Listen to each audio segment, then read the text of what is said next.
Muy bendecidos, amados, ¿cómo están todos? Bienvenidos a este nuevo podcast. Hoy vamos a tratar sobre un tema no menos interesante que todos los demás temas que estamos tratando, pero vamos a tratar de aplicarlo correctamente. Si bien la Biblia es una sola, vaya a hablar de traducciones que no cambian la esencia de lo que es la palabra, sino que la idea es tratar de hacerla comprensible. La verdad es una sola, esto es lo que quiero decir. No es cierto que agarro yo un texto de la Biblia, entiendo de una forma, y otra persona que agarra el mismo texto, no sé, en Japón, va a entender de otra forma, como muchos piensan, ¿no? Que un versículo puede tener muchas interpretaciones y no es cierto. El versículo tiene una sola interpretación porque quiere decir lo que Dios quería que diga. Pero el punto es que eso puede ser aplicado a mi vida de forma personal. Pero la verdad no cambiará. Y ese es el gran problema que tenemos, que muchos están predicando distintas cosas basadas en los mismos textos, formando nuevas doctrinas o nuevas formas de entender porque piensan que las cosas son así. Obviamente que ahí se están violando leyes básicas de hermenéutica, interpretación de texto, historia bíblica, cultura bíblica, contextualización, todas esas cosas, ¿no? Entonces es necesario que seamos consistentes en el estudio de la palabra, si no vamos a decir cualquier cosa. No estoy en defensa de que seamos como esos egresados de los cementerios teológicos, fríos, solo eruptando palabras en griego y en hebreo y arameo. No, lo que estoy diciendo es que seamos consistentes con la verdad de la palabra, sin invalidar la revelación, pero diciendo lo que es y no lo que nos parece o lo que queremos que diga. Entonces, en medio a todo esto, ¿qué es lo que pasa? Por un vacío de falta de entendimiento y revelación, tenemos doctrinas humanas. Han proliferado y han estado por mucho tiempo entre nosotros esa clase de doctrina que ni siquiera es el Evangelio, porque el Evangelio es gracia de Dios. Entonces aparecen esas doctrinas que dicen que el hombre tiene que vestirse así o así, y la mujer así o así, y no puede hacer eso, no puede hacer el otro, porque esto es santidad, ¿no? Ignorando completamente el concepto bíblico de santidad que tiene que ver con la santidad adentro, que refleja en el afuera y que no tiene que ver con reglas externas. La gente quiere arreglar la santidad de afuera hacia adentro y ya sabemos que eso no va a funcionar así. Y tantas otras cosas como el diezmo como un símbolo de maldición. Si vos no diezmás, vos estás maldecido, y no es así. Diezmamos porque ya somos bendecidos. Falta de entendimiento y contextualización de los pactos. Hoy por hoy se habla de eso y la gente se pone muy mal. Me costó entenderlo un poco, me costó aceptarlo dentro de todo, pero lo entendí que es así. Yo no puedo agarrar ciertos conceptos del Antiguo Testamento y tomarlos como vigentes para mí. Por eso las personas piensan que hay dos dioses diferentes, el Dios del Antiguo, un Dios malo, sanguinario, y el Dios del Nuevo, un Dios bueno y lleno de amor y gracia. Lo que pasa es que son pactos diferentes, formas distintas de tratar. El antiguo pacto era el pacto para el pueblo de Israel. El nuevo pacto es el pacto para todo aquel que cree, sea independiente de qué raza, de color, de qué tribu y de qué nación. Entonces yo necesito respetar lo que la Biblia dice. ¿Sabe? La Biblia se interpreta sola.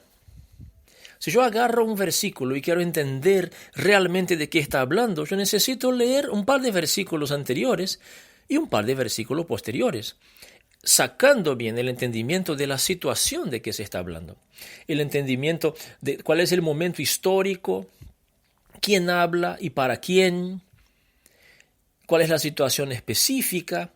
Entonces, todas esas cosas me van a dar una seguridad para tomar el versículo y saber exactamente lo que dice.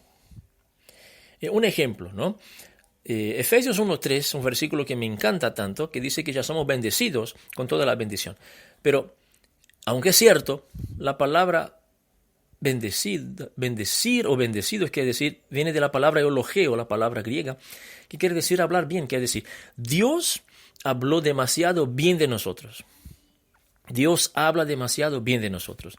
No niega la verdad de que somos bendecidos, pero lo que quiere decir es que Dios habla bien de nosotros. Nunca tiene una palabra negativa para sus hijos en el pacto de gracia, a través del sacrificio de Cristo, bajo la sangre de Jesús. Entonces, si yo no entiendo eso, no voy a entender la idea exacta de lo que está diciendo, ¿no? Otro punto, por ejemplo, es cuando se dice en Santiago que el que está enfermo llame a los ancianos de la iglesia y oren por él, ungiéndolo con aceite. Entonces la gente piensa que solo los ancianos, las iglesias que tienen ese modelo antiguo, que ya ni siquiera según la Biblia debe estar vigente, el modelo del cuerpo de ancianos, solo ellos y ungiendo a la gente con aceite hará que la gente se sane. Pero no es así, no es lo que está diciendo. Porque un versículo más siguiente dice, la oración de fe sanará al enfermo. No es el aceite y no es porque sea el anciano el que está orando. ¿Y cuántas más cosas podemos hablar? Pero el punto central acá es que debemos apoyarnos en lo que Jesús dijo. Jesús dijo que si realmente le amamos, guardamos sus palabras, permaneceremos en su palabra y entonces seremos verdaderamente sus discípulos. ¿Cuál es el punto acá? Debemos empezar a predicar la verdad limpia, pura.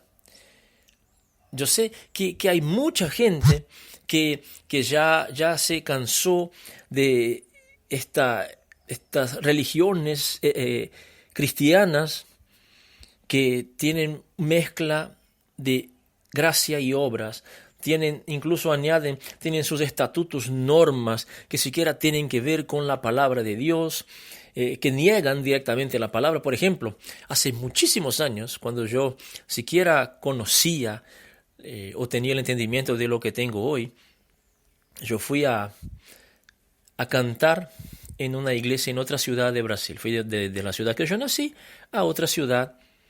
Yo ahí estaba empezando como cantante, como músico cristiano, y tenía una producción y estaba yendo a las iglesias, ¿no? Como para hacer conocer esto y como para hacer de edificación. Y era una canción alegre, así que yo dije a la congregación que aplauda y leí el salmo que dice, batid palmas todos los pueblos.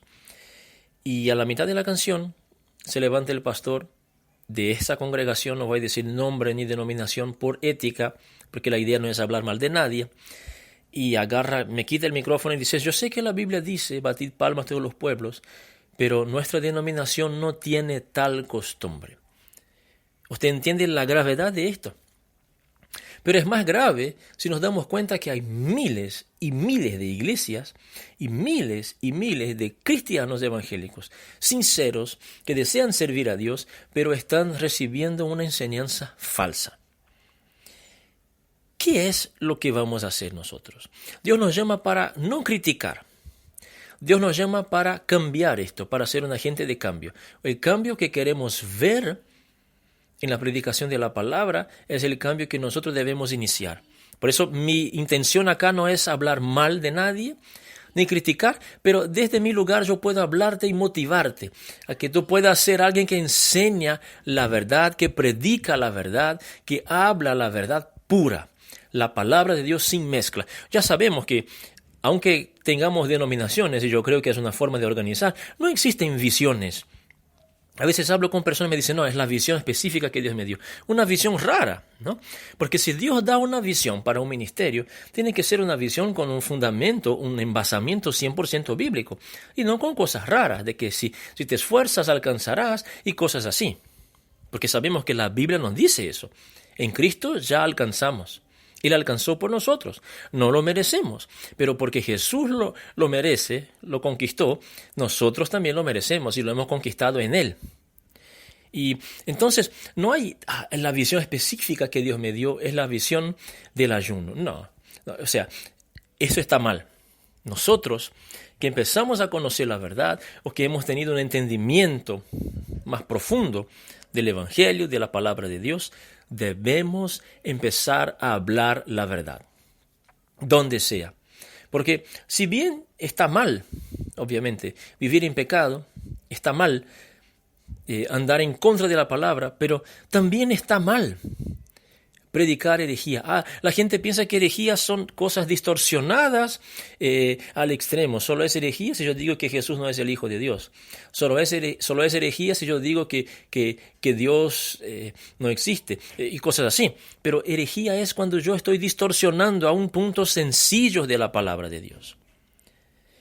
¿A cuál palabra estamos creyendo? ¿Es la de la Biblia, la de Dios, o la de los hombres religiosos? La tradición religiosa se prolifera en nosotros, aunque sea un poco. Yo sigo pensando en serio que si yo oro mucho yo voy a tener más poder. Estoy negando la verdad del Espíritu Santo en mí. Estoy negando que la fuente del poder habita en mí. Estoy negando que la autoridad que tengo en Cristo no va a mover el poder de Dios a mi favor cuando yo me levante en autoridad. Debemos rever esto en nosotros mismos. ¿Estamos libres de la religiosidad? ¿Hemos entendido el pacto en el cual estamos completamente? ¿Lo estamos viviendo y enseñando? Y de ser así, debemos enseñarlo a otros. No debemos callarnos. Es un tiempo donde no hay que ser demasiado gentil, no gentío de gentío y judío, no. No hay que esperar. Es hora de decir la verdad plena. Levantémonos, así como Jesús lo hizo. Él se levantó en contra de la religiosidad y la hipocresía. Y levantó y estableció Dios y su palabra. Hazlo. Levántate. Es hora. No te olvides que sos bendecido con toda la bendición.